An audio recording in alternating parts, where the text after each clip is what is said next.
on, everybody? How is everybody doing? Welcome back here to another episode of the Just Ballin' podcast. Today, we're going to do something we haven't done in a little bit, and we are going to talk about a Bleacher Report article, and they're going to give their NBA winners and losers this offseason so far. I've given a lot of opinions so far on the 2025 offseason, who I've deemed a winner or a loser, so it's going to be interesting to hear somebody else's thoughts and kind of give my opinions on that, seeing if I agree with it or if I disagree with it from what they've done this offseason throughout the trade market, drafts, free agency, etc. I hope you guys did enjoy the last episode of the podcast where I had Jacob Myers of League Kim come on. We talked a lot of fun stuff about our favorite draft fits, who we're watching in Summer League, the U19 recap from the FIBA World Cup, and next year's NBA draft. So I would definitely recommend checking that out, especially if you love kind of the process. And he gives amazing insight from kind of what comes up through the high school pipeline all the way to when these guys get drafted on draft night. It is crazy, like, what can change. Like, guys like Thomas Sorber and Jeremiah Fears were on nobody's draft radar like 16 months ago, and they ended up being top 20 picks. So yeah, we'll talk a little bit more about NBA free agency. We're getting pretty close to like the deep part of the offseason. Not there yet, because Summer League is kind of like a nice just reminder of just basketball, right? Like, it just pops up in July for like a week and a half, and we get to watch names that we remember from college, from past summer leagues, and obviously the three most recent NBA drafts. And then it's going to get pretty dead from probably the end of July to the end of September. I'm not sure how frequent I'm going to drop episodes of the pod. I would still like to do 2 a week. I still like having guests on. It's really fun to hear other people's opinions and kind of build that dialogue. I know those maybe are a little bit better for you guys on audio, but maybe I'm going to start like a summer scouting series. I think I've been thinking about doing that. I know guys of the NFL Stock Exchange, they do some really fun summer scouting for college prospects for the NFL draft. So maybe I'm going to do that, because we're going to hit a dry part and I'm just going to want to talk about some stuff with you guys. So yeah, we'll hop into this article. We got the 2025 NBA offseason winners and losers. Shout out to Grant Hughes of Bleacher Report that made this article. So we have the first winner, the Atlanta Hawks, right? The Atlanta Hawks, this is everything they've done this offseason. They ended up dumping the Terrence Mann contract in pick 22 to the Brooklyn Nets. They got Kristaps Porzingis in that 3-team deal. They traded down on the night of the NBA draft to select Asa Newell at 23, while the Pelicans move up to 13, but costing the 2026 unprotected first-round swap between the Bucks and the Pelicans. They also got Nickeil Alexander-Walker, one of the more sought-after wing free agents because of his 3-and-D ability, with basically their full mid-level exception. And they also signed Luke Kennard on a 1-year deal. They did lose Clint Capella, but this has to be one of the more exciting teams next year for sure in the Eastern Conference. I've been going back and forth. Like, it's fun just to think about like random NBA topics. Like, yesterday I was in the gym, and in between sets, I'm just like thinking, who do I want to rank higher next year? Like, fully, Orlando or Atlanta? Who do I think could actually make a run when I'm making my prediction list in September? I still lean Orlando, just because I feel like they can grit and grind throughout the regular season. They could just have that young energy. I mean, like, Atlanta's got a good young core as well. I think I trust Orlando a little bit more, just because I think Atlanta still has some variance. Like, can we rely on Kristaps to be healthy? How is Nickeil Alexander-Walker going to look in a new situation? Can Luke Kennard be a good enough backup one to Trae Young? Is Kobe Buffkin going to take a step? Is Jalen Johnson going to be healthy throughout the year? Is Reese Shea, Dyson Daniels going to improve? I think there are some question marks for the Atlanta Hawks, but I love their team a lot. I think when you talk about your Eastern Conference contenders, they have jumped up a tier. I don't know if they're a tier 1 team, because you definitely had like Indiana, Cleveland, Boston, and New York, maybe New York going into the year, but with the injury to Jason Tatum, and they sold off some of their veterans, Boston's not a tier 1 team next year, at least not in my opinion, until Tatum comes back. Indiana, definitely not a tier 1 team anymore after losing Miles Turner in free agency and Haliburton already being ruled out all of next year. So that leaves Cleveland. I know they haven't made it to a conference finals in the Donovan Mitchell era in the 3 years he's been there, but 64 wins last year. You were the 1 seed. Who knows if Garland and Mobley don't get banged up in round 2, and DeAndre Hunter was hurt as well. They got Lonzo Ball this offseason, and they pretty much just only lost Ty Jerome and I guess Isaac Okoro, right? So I think Cleveland's got to be like the 1-1, even though the Knicks are like the odds-on favorite to some sports books, and the Knicks have had a good offseason. But I think right after those two, you got Orlando and you got Atlanta ready to be in that tier. Milwaukee and Detroit were solid last year. We'll see where they're going to be. And then Philly's obviously a massive wild card and all of that. But hats off to Atlanta. Anssi Sawa kind of came through Atlanta, so it's not like they got a brand new mind in that front office. after they fired Landry Fields back in April, which I thought was kind of shocking. I mean, I was a pro Landry Fields guy. I know there was some questionable deals. The DeJounte Murray trade, I think, made more sense back in 2022 than what the Pelicans did in 2024. I know that the Hawks brought in some guys from some other teams as well this offseason, somebody from New Orleans, somebody from Philly. And there was that article that came out. We talked about it on the pod with Cone, where they basically, like, you had Troy Weaver of New Orleans and the assistant GM, I believe, or maybe it was Ansi Sala of the Hawks, like, I think it was the assistant GM, basically being like, it's unprotected, the pick you want to give us to move up. So they had to like triple check it because they were so dumbfounded or mind blown that they were able to kind of get it. So yeah, Atlanta definitely got to be big winners. I don't think that's like a crazy hot take. I also view them as winners just because I was high on them. I mean, you guys, I think there was a pod I did in April. I remember before I went to Europe, I pre-recorded it, and they were, I don't think, eliminated yet from the play-in tournament. And I recorded it talking about their future and how excited I was about it. And that was before this offseason. So this offseason has definitely made me even more on the Atlanta Hawks train. And I'm excited to see the best roster around Trae Young that we've seen in a while. So yeah, Atlanta's going to be fun next year. The Pelicans are losers, according to this article. Pelicans are just a weird team, man. I talked about it with Cone. I've talked about it with Jacob on the last pod. I'm tired of dunking on the Pelicans. I just want to wait and see. Joe Dumars, though, had a very good track record in his early days with the Detroit Pistons as the general manager, as the main decision maker. Not great decisions towards the end of his tenure. That's why he's been in the league office for the last kind of decent amount of years. He kind of comes over here. Troy Weaver's doing a ton of stuff, former Pistons and Thunder executive. They made a lot of moves this offseason. They traded away CJ McCollum for Jordan Poole. They also got a pick that they were able to select Micah Peavy with. They got Sadiq Bey. And I wonder, like, what...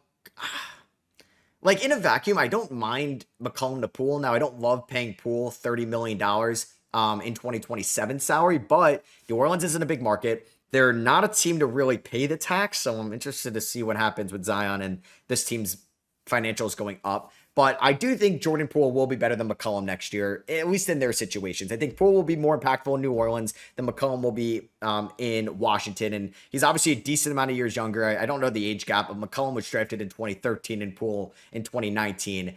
So I think Poole's better than McCollum, right? DeJounte Murray's out for the first half of the year. You add Jeremiah Fears. Can Fears and Poole play together defensively?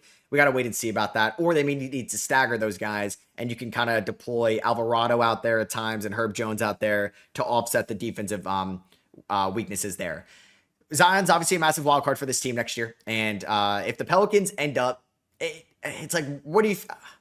It's tough because, like, the Pelicans and the Bucks both have massive questions. I think the Pelicans got a good roster. I think there's a ton of talented pieces there. Mentioned a bunch of guys. I like Derek Queen a lot. I think Derek Queen at 13 is good value, but Derek Queen with Yves Missy's an interesting fit. Derek Queen and Zion Williamson, it's an interesting fit. Not a lot of shooters there between those three. You obviously have Trey Murphy who could shoot. DeJounte Murray's not a good shooter. Herb Jones is inconsistent at times. But yes, Jordan Poole and Trey Murphy can be lights out from three-point range. We'll see Jordan Hawkins healthy this year. They've added Sadiq Bey going forward. They picked up Kevon Looney, right? Like, their center depth was horrible last year, so they addressed that. And you know what? I'm glad they added some stuff. Like, they added Derek Queen. If you were trading that pick, sure, because he'll help you next year in some type of way. It's just like the offset chance, or it's still a small chance with the lottery. What if that pick ends up being in the top 5, right? And you just gave up a top 5 pick for Derek Queen.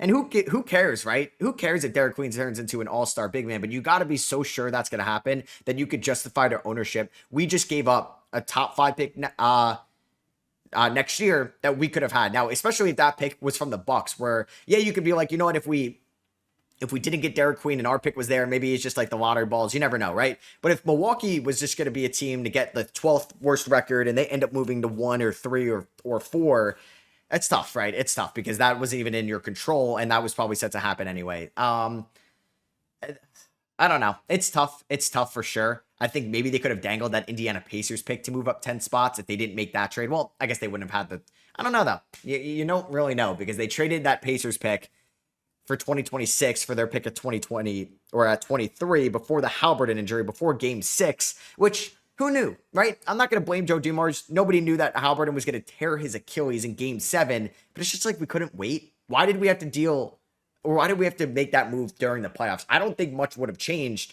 And if anything, only more value could have came out of it. So I kind of disagreed with some of the moves the Pelicans made this offseason. I think they could be competitive next year. If they were in the Eastern Conference, I don't really care about that 2026 unprotected swap, but it's just they're in the West. And we've seen teams like the Pelicans, they in 2019. We've seen teams like the Grizzlies in 2019. We've seen teams like the Dallas Mavericks this year, San Antonio. Like teams can move up into the lottery that aren't a bottom 5 record, and it's just like God forbid that happens. So we'll see. We'll wait and see. If you have to mark a winner and a loser, yes, they'll be losers. It doesn't make them a lock to be the 13th seed next year. Hey, injuries can happen to teams next year. Teams can fall behind them that were expected to be better than them. I just have to see how it all plays out. I'm very fascinated to watch this lineup and their rotations. How can Derek Queen and Zion work? How many games are we gonna get from Zion? Because like, I don't know. This Zion thing makes me so upset because he's such an entertaining player. It's just like the one season, like the most healthy season we got from Zion was last year in 2024. But he gets hurt in the playing tournament. So even if Zion and the Pelicans made it to, well, they made it to the playoffs. They won the second leg to play the Thunder. We still didn't see him. We wouldn't have seen him in the playoffs, or because he got hurt. We didn't see him, and we didn't see him in the playoffs in what was that, 2022 when they lost to the Suns. It's just kind of upsetting.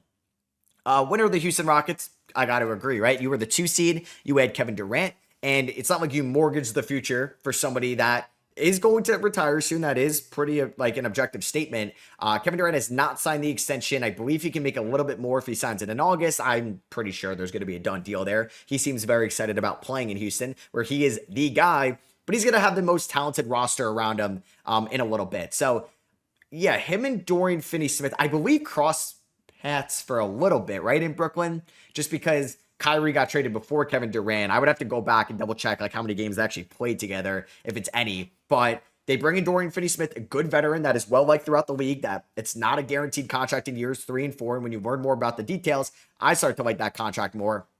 You bring in Clint Capella, not really a need. I don't love this signing, but hey, if you're going to say Steven Adams isn't going to play back-to-backs, they love to deploy the 2 big man lineup, and having 3 centers is very valuable in this league, given it's a very injury-prone position. You brought back Fred VanVleet on a cheaper AAV. You have Amen Thompson, one of the blossoming young stars in this league. Alperen Şengün was an all-star last year at, like 23 years old. And this team has also Tari Eason. You extended Jabari Smith. You got Reed Shepherd, the 3rd overall pick last year. He's going to hopefully have more of an expanded role. You traded Cam Whitmore. I like the Rockets a lot next year. I think I went back and forth a lot between the Rockets and the Nuggets for my way too early power rankings I did on my Swash channel. I wanted to say, I'm actually forgetting who I had at number 3, because I went OKC 1, Cleveland 2. I feel like I had Houston 3. Either way, or you know what? Maybe I had Denver 3 because I gave the Jokic the tiebreaker to the team that has the best player in the world. But Houston, man, you were a 2 seed last year. You're going from Jalen Green to Kevin Durant, which is such a massive upgrade in that role. You are going to feel the loss of Dylan Brooks, but for a team that has Dorian Finney-Smith, Tari Eason, and Amen Thompson that can guard on the perimeter, you're kind of okay with that. They also brought back Jayshawn Tate, who has still defensive talent. They brought back Aaron Holiday. I think they brought back Jeff Green. So yeah, I like the Rockets a lot. They kind of list all their signings here. Yeah, Green, Tate, and Holiday on 1-year minimums. The VanVleet's a 1+1. And if he opts out of 25 mil, he's probably had a solid season, right? You give up the 10th pick, which ended up being come on my watch, but you got Kevin frickin' Durant. You extended Steven Adams as well. This is going to be a team that should be a top seed in the West. And I think I have a better chance of getting the 1 seed than Denver. Do I think they could finish further than Denver? Probably not, but they're close. But I think if there's a team that can take the 1 seed from OKC, it's Houston, given their depth, young talent, and now a superstar number 1 option. So we'll see how it goes. Lakers are a loser so far. I mean, the Lakers missed out on some of the notable centers. I'd rather have DeAndre Ayton than Clint Capella, probably. I don't think either one of them is a good rim protector by any means. Brook Lopez would have been nice, like as a rim protector, but obviously Aiden gives a little bit more upside offensively with his age as well long term. Al Horford, at the moment I'm recording this, has not signed yet. I don't know if he's going to end up in LA. They lose Dorian Finney-Smith. I mean, to the 4-year mid-level, I was like, I don't know if I would have wanted to give him that either. But with the 3rd and 4th year being like a partial and a non-guarantee, I mean, I would have liked that a little bit more if you're the Lakers. So they are going to feel the loss of Finney-Smith, who they gave up 2nd round draft capital to last year. We just saw Cam Whitmore go for 2 seconds. 2nd rounders can be valuable if you have a little bit of cap space for a disgruntled, not like a disgruntled young star, but somebody that doesn't have a good road path of playing time. So the Lakers, they basically had Jake LaRavia. I like that signing a lot. I think it's a full 2 year deal. I don't believe there's a player option on the next year. But LeBron opts in. Luka could be extension eligible, I believe, in August. Reeves declined a 4-year, $89 million extension. Makes sense. He can make a lot more next offseason. The Lakers might as well offer it, right? The Nuggets just offered Jokic, I think it was like a 3-year 206, but he could do a 4-year 290 next offseason, or 286 next offseason. The Lakers obviously have a big question mark with LeBron. I mean, I'm not going to really go into the LeBron stuff too much anymore. It's not exhausting with LeBron, because I think it has a fair topic point, because he's 41, he's 40, he's a fascinating player, because he's still a fringe all-NBA guy at 40, but he's making 30% of your cap space. Is it worth it to give him $52 million, or would this team be better around Luka and Reeves, where you can sign to 3 guys around those two instead of LeBron? It's not like a league anymore where you could just have 3 top guys and you're set. Like, you need to have 8, 9, 10 guys in your rotation. We'll see if Dalton Connect can be any better. Mark Williams, that trade didn't happen. Mark Williams goes to Phoenix this offseason. They brought back Jackson Hayes. Vando should be healthy next year. I worry about the backcourt depth. Like, say there is a Reeves or Luka injury. LeBron can obviously play the point, but you do have like Gabe Vincent, Bronny James, Jordan Goodwin, Shake Milton. It's not the greatest backcourt depth. Would they dangle Rui Hachimura in a trade? Like, you have the expiring Vincent and Kleba deals. I don't know if they would try to package those. Like, could you just package those for Vucevic? But it's tough to get like a really good rim protector in the modern NBA. So I don't know. I think for LeBron, if I had to make a prediction, it's just like, I don't think the Lakers are a top 6 seed in the West. I don't, but maybe I'm underrating them, which I could definitely be doing. I believe we're going to see at least another move from the Lakers this offseason. Could they trade Hachimura? We'll see. But I don't know. I don't know what they're going to do. I love the Adu Thero pick. I think they do need a really good defensive stopper on the perimeter. It's probably too much to ask that from Jake LaRavia. Probably not Hachimura anymore. So maybe that's going to end up being Adu Thero. But that's a lot to ask for a second round pick. Denver Nuggets are winners. I agree, right? I don't think I'm sounding the alarm of Jokic not signing that extension. I'm sure he's fine being in Denver, and he'll sign that that new extension he could do next offseason. It's like 4 years, right? To what I say it was like 286, which is a mind-blowing number. You go from Michael Porter Jr. to Cam Johnson. You do have to trade your 2032 first. Jokic will be 37 then, but who cares? When you have the best player in the world, or one of the best players in the world, you make a move like this. He's in his prime. But not only did Michael Porter Jr. Cam Johnson replace Michael Porter Jr., you were able to get Bruce Brown a deal, which I love. It's, I think, a 1-year veteran minimum, but hey, Bruce Brown worked out in Denver 23 playing off of Jokic. Hopefully he's healthy again, because he's been banged up. Bang. Love that signing. Love them getting Tim Hardaway Jr. And you were also able to use some money to get Jonas Valanciunas for Dario Saric, because Sacramento's trying to shed some money. Now, that's a whole saga in its own right now. Like, he may go play in Greece, but he might not. Like, he's contractually obligated to be in the NBA. Like, it's a contract that he signed that he has to play in the NBA, or he would forego that money completely. I don't think, I mean, I haven't been too intertwined with that in the past. I know it was a big thing with Sasha Vezenkov and like Campazzo and Miles Teodosic, but I don't think he can actually play professionally anywhere else under this deal unless the Nuggets grant him that. Now, if the Nuggets grant him that, they would get most of their mid-levels, so they could be an Al Horford team. Could they try to get another big man on the open market? They can get like 2 more free agents. But I really like what Denver has done this offseason. You're going to get Deron Holmes back, who was a first-round pick in the 24 draft that I was so intrigued to see coming out of Dayton behind Nikola Jokic, but he suffered that Achilles tear in the Summer League last year. So we're going to see him throughout Summer League this year, which I'm really excited to see how he looks. But having just the optionality behind Jokic of Holmes, you still have Zeke Naji. It's just another body right out there. And you got Valanciunas. You don't have to throw DeAndre Jordan out there anymore. Russ is probably Russ is gone, but you add Cam Johnson, who moves so well without the ball in his hands. He's a better defender than Michael Porter Jr. He's a better passer than Michael Porter Jr. But you're also getting Bruce Brown and Hardaway and Valanciunas with Cam Johnson. And you save so much money against the tax getting off of MPJ. So we're going to see if MPJ was a product of Nikola Jokic. How is he going to look in Brooklyn? I mean, he's going to have Yegor Demon, Traore, Saraf, young guys passing him the ball. We still are TBD on a Cam Thomas extension in Brooklyn. But I think this is a good trade. 2032 is a scary, unprotected first-round pick to give up. The Nuggets do have some other firsts. It's not like they're as gutted as like Phoenix or Milwaukee. They're getting close to that. But I wonder what a Bruce Brown extension is going to look like this offseason.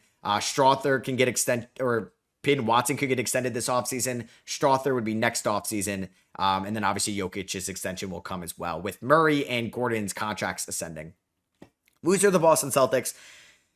Yeah, I mean, in hindsight, you trade Kristaps to Drew after you win the finals, but like, why would Brad Stevens do that? A lot of people thought the Celtics were going to repeat last year. Now, I think I did have the Celtics winning the finals in my final playoff prediction, so I'm in that tier as well. Going into the year, though, I had the Thunder as my 1 seed. Now, the Celtics ended up as the 2 seed in the Eastern Conference, but Kristaps was fighting illnesses. He was injured yet again this year. Drew took a little bit of step back. He was banged up. Jaylen Brown, the efficiency wasn't great. He took a little bit of a step back, but he was banged up. Derek White had an injury earlier in the year, but Peyton Pritchard won 6-man. Tatum looked as good as ever at a point. And then it all came crashing down. We already knew that they were going to shed money, new ownership. Everybody got paid. It was reckless spending. But you want to obviously, like, they extended Drew before they won the finals, but he was under contract that year. They gave Kristaps that extension after he opted in, I believe, right? And then because he has 1 year left, they paid Derek White. They gave supermaxes to Tatum and Brown, and thank God they worked out that deal with Pritchard when they did, because that is one of the best contracts in the league. So Boston, they're losers. I mean, I don't think Anthony Simons in 2 seconds is a bad return for Holiday. Like, I actually think that's pretty good. Simons has not screamed Boston Celtic, and it's been rumored that they may try to flip him. But hey, you got seconds and you got some cap relief for Drew. I think that's going to work out in the long term. It does stink if you lose that asset in Simons in a year, but who knows? Maybe Simons plays very well off of Derek White and Peyton Pritchard in Boston. The KP return does kind of suck, right? Like, you got George and Yang. I know their fans aren't excited about that. Barely any draft capital. And we'll see if another move comes. We'll see if Simons gets traded. We'll see if, what's his name? Who am I trying to think of? Simons and Hauser, if he gets traded. They brought in Luka Garza, Josh Minot, some Timberwolves third stringers, because obviously they lost Luke Cornett to the San Antonio Spurs. So it's going to be weird in Boston next year. I mean, I'm not sold on them as a top 6 seed. They still have great talented players like Brown, White, Pritchard. Simons is still a good player, right? We'll see how Hugo Gonzalez looks. Sharman year 2. I liked Amari Williams and Shoga in the second round. I don't think Tatum's going to play next year if I had to bet on it, but you never know. They're probably going to lose Al Horford. Yeah, if you want to consider them losers, that's fine with me. The winner of the Washington Wizards, this is an interesting one. So the Wizards have acquired Cam Whitmore, Malachi Branham, and Blake Wesley over the last few days. They were on the other side of that Jordan Poole McCollum deal, which, you know what? You had to give up that Micah Peavy second round pick at like 40 to get off of the Poole contract next year, which I like. You know what? You're going to have Middleton, Rashawn Holmes. You're going to have McCollum, Marcus Smart, all off the books next year. That's a load of money off the books. You bring in Trey Johnson at 6. You bring in Will Riley. You brought in Jameer Watkins. You acquired Branham and Wesley and Cam Whitmore. Is there a spot for Kispert? I love the idea of Kispert to Portland for that Orlando 28 first and Thibault. Can we get that deal done? I will say, though, I mean, a lot of people are high on Cam Whitmore. I am not as much. I think Cam Whitmore was incredible value for where he got drafted. I thought there was a chance he goes in the top 10. He's not a great passer, a lot of tunnel vision. The assist to turnover ratio is not great whatsoever. And the shot is way too streaky right now. I thought he took steps back last year. He's still incredibly young, and it was very tough for him to get consistent minutes on a team that was the 2 seed. It also was tough for Reed Shepherd to get minutes, and Jabari Smith Jr. looked bad in the first half of last year before that injury. So maybe this is a good change of scenery. There are too many guys in Washington right now. I have no idea what they do. Like, they just got Branham, Wesley in a second.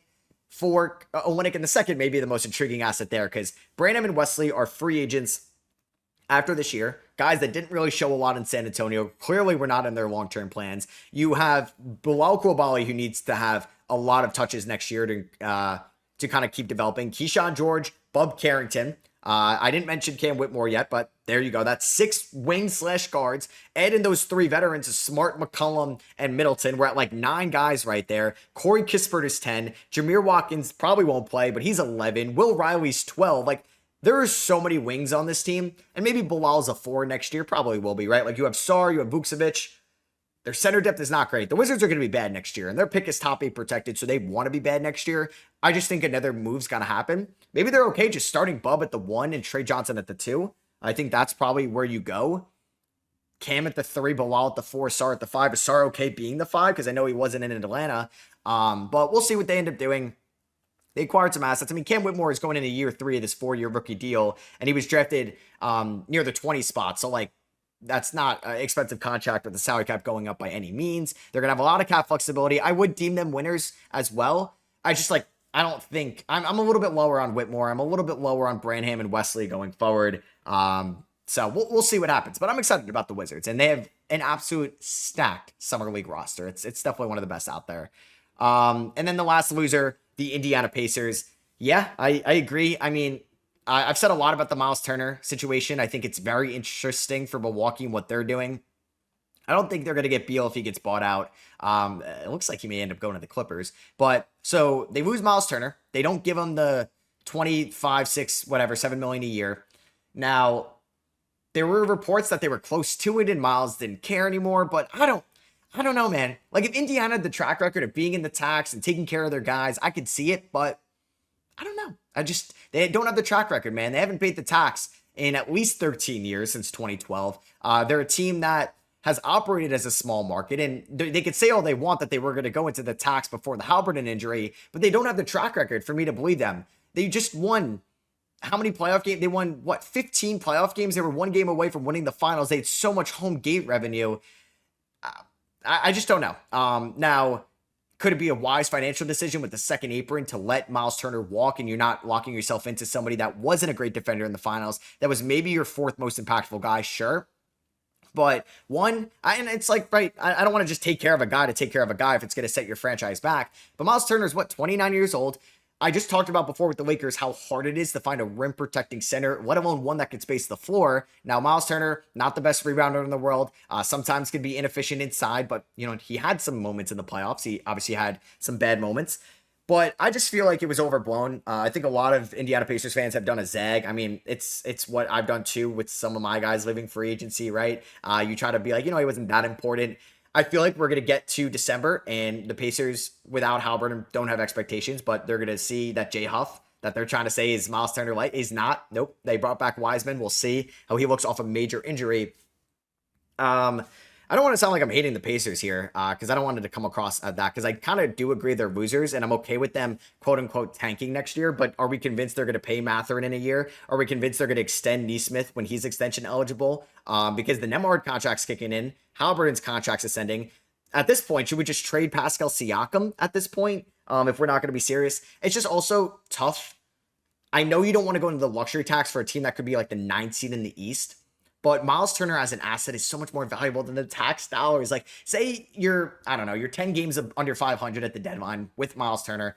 I guarantee you could probably move Miles Turner. I don't think it would be hard whatsoever. And you'd at worst get expiring money in seconds. At worst. And you could probably get a 1st or 2. Miles Turner would have a very strong market, in my opinion. And his offensive numbers would probably look, I guess there's 2 sides. They'd probably look better without Halliburton scoring in there. But then again, you wouldn't have Halliburton's playmaking for him. So yeah, I guess I'll stop myself there. I just think he would have a market if you're really regretting paying him. So yeah, I don't really agree with them letting him walk.